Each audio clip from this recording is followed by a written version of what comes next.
if you're a hybrid shooter or you're looking to upgrade from an existing Sony product, whether it's going to be a crop sensor camera like the Sony a6400 and what I just did, or you already have an older full frame like a Sony a7, a7 Mark II, or even if you have an older a7 R2 or even R3, the a7 Mark IV just might be the camera that you are asking yourself whether it's worth the upgrade. So let's talk about some of the major features, particularly with this camera, and why it's going to be a big deal. So let's start talking about it from the perspective of if you're coming from a DSLR. So if you're a photographer, I love Pentax. It still holds I still hold it near and dear in my heart.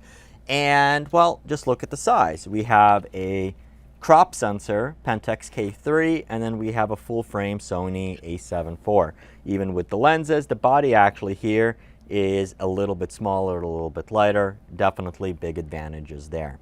Obviously, you're going to have a number of features, so a much nicer electronic viewfinder, which is going to be a joy to use. You're going to have the flip out screen, and then of course the main features that we're talking about with the camera, it's going to be the new 33 megapixel sensor that's going to be in here. And this is why this camera is really positioned as a hybrid camera.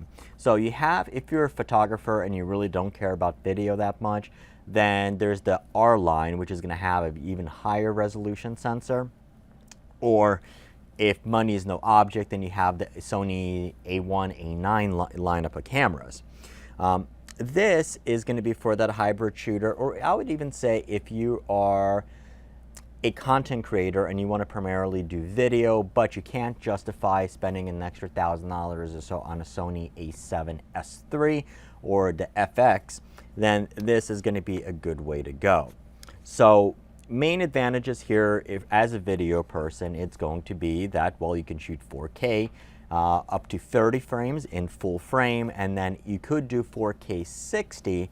However, that is going to be in APS-C or it's going to be in crop mode. It is going to downsample everything from a 7K down to 4K. And when you're doing it at a higher frame rate, the processor simply can't keep up. The cameras will start overheating. So that's why we have a crop sensor in these. Now, one main advantage with the Sony cameras is that, of course, you are not going to have any recording limits.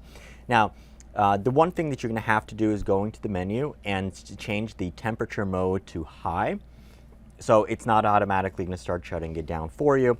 Other things you can basically do is keep the battery door open, especially if you're using it with a dummy battery, and that's going to prevent the camera from heating up a little bit too much. However, with the older Sonys, I have not had any issues overheating, particularly in the a6400 lineup of cameras. No issues whatsoever, and I don't expect any with this one. If you're doing, let's say, just standard high def, you can do everything up to 120 frames per second, and it's going to be a joy to use. So then the question is, okay, do you want to get just the camera, or do you want to get the camera with the kit lens? So with cheaper Sony lenses, so if we're talking about like the Alpha 6000 lineup of cameras, the kit lens that's going to be in there is not going to be great. And then even if you go up to the A7C, which is kind of like, it's the entry-level full frame sensor, but once again, it's the older one. It's not the new 33 megapixel sensor. With that one, you're going to get a slightly smaller lens. It's going to be a 28-60. This is a 28-70, and it's also f-stops from 3.5 up to 5.6. The other one is from 4 to 6. So this is going to be a little bit better glass. The other thing is this is also optically let me rephrase that. This is also optically stabilized, so combined with the stabilization in the lens plus the camera, you're going to have a winning solution for almost anything that you're doing, whether it's going to be video or photography. Also, body only versus this, there's only a difference of right around $200. And if that difference is that small, absolutely just recommend getting it. Even though I purchased a different lens, which is going to be the 20mm f1.8G lens. This is going to be a nice backup just in case that you do want to have it, and then if you don't need it, well, you can always sell it and generally recoup a little bit more of your money.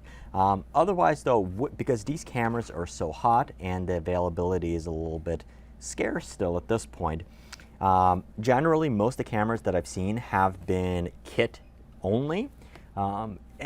So even if you're looking for just body only, it just might make sense just to do this just to get a body.